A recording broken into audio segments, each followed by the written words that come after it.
Lads, ladies and gentlemen, it's about time that we had a discussion about Cold War Zombies. But not just about Cold War Zombies itself, but also the state of the player base and whether or not this game is truly dying or whether the problem actually lies with us, the players. I know at first it might seem weird to hear, but this will make a lot more sense as the video goes on. But first, a message from today's video sponsor. Aniba.com is an online gaming marketplace packed with great offers on over 10,000 digital products across a wide range of major platforms. And right now, they're in partnership with Trustly to bring you guys special discounts from the 23rd of April to the 9th of May using the Trustly payment method through this link. Trustly themselves are a payment provider that makes it nice and easy to pay with your bank account. There's no app, no registration, no manual entries, it's just fast and secure, making it easier to pay with Trustly than other alternatives as there's no cards or passwords. You're simply paying with the money you have in your bank account. So make your purchase super easy and check out with Trustly. So back when I reviewed Cold War Zombies a month after launch, my views on the game were pretty damn positive. The one major drawback being that at launch, we were given only one proper zombies map. Now pretty soon, this game is going to be 6 months old and the lack of zombies maps are still at the forefront of this game's problems. Now before I dive into this point, it is worth acknowledging the three types of people who watch these videos that contain opinions. There's the people who watch the video all the way through and agree with most of what's been said. There's also other people who watch the video the entire way through, listening carefully and actually provide solid counter arguments that give a fresh perspective. And then there's the people who blindly defend this franchise no matter what, in all caps with no real points to stand on. But I mention this because I really want this to be a conversation that we can have down in the comment section. I'll be keeping a tab on what you guys say and how you guys feel about what I've said, and listen to some of your opinions, because in this video we're going to be touching on quite a few interesting topics. Now, in my opinion, the answer to the question, is Cold War Zombies dead, is actually a fat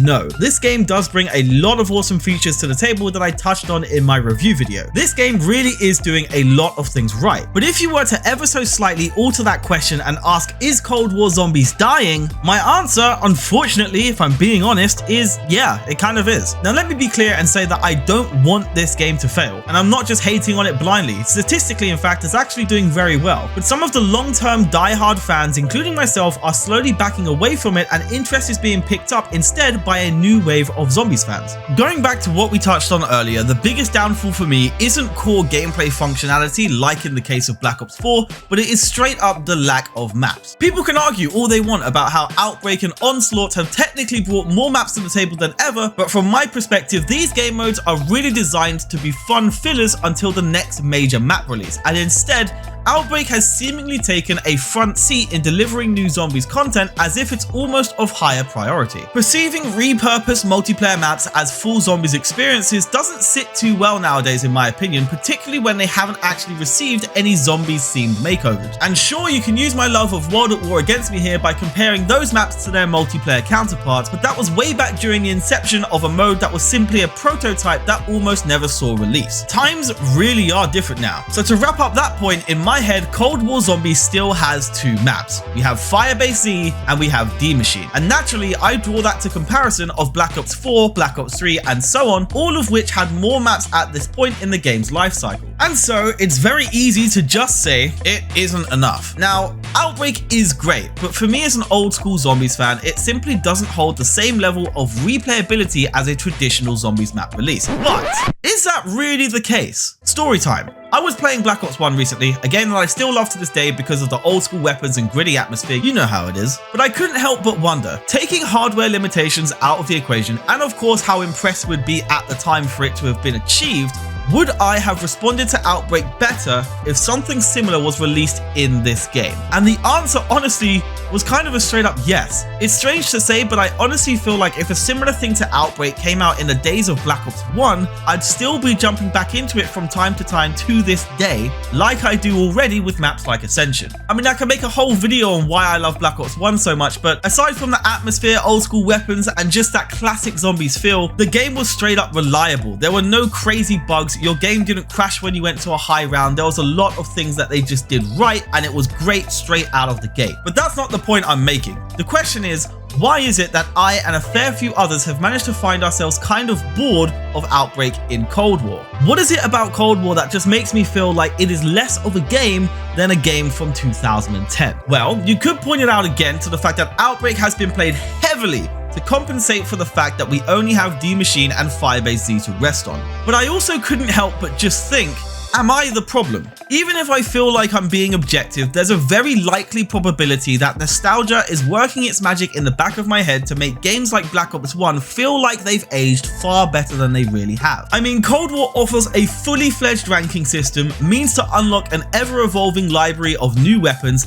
camouflages, a sea of personalization, an open world mode, new objectives, ways to upgrade perks, classes, and more with new ways to play, yet I'm still out here genuinely waving my little Black Ops 1 flag, a game that genuinely has none of those features to hand, and still saying that I believe it's a better, more replayable experience. It doesn't really add up. Now, back in these days of 2010, it was all about coming home from school, jumping on with your mates from your class, and smashing out Kina to Toten, keeping tabs on that leaderboard to make sure you're always on top. But now, in the lives of my generation at least, we're at work and half of our friends have online statuses that have seeped into counting by years. Those true glory days of zombies may never come back for some of us. And I feel like, honestly, in many ways, the reason why we pin blame on these games and accuse them of not being so great is because we're expecting them to fill the void of the joy that Black Ops 1 and games from the past once brought us when we were much younger. But of course, many of us weren't all that young when Black Ops 3 came about, yet that game is now regarded as one of the best zombies experiences ever made. So it's really hard to kind of get a full understanding on how we work as a community in regards to how we respond to these Treyarch titles. However, some of us are living those glory day moments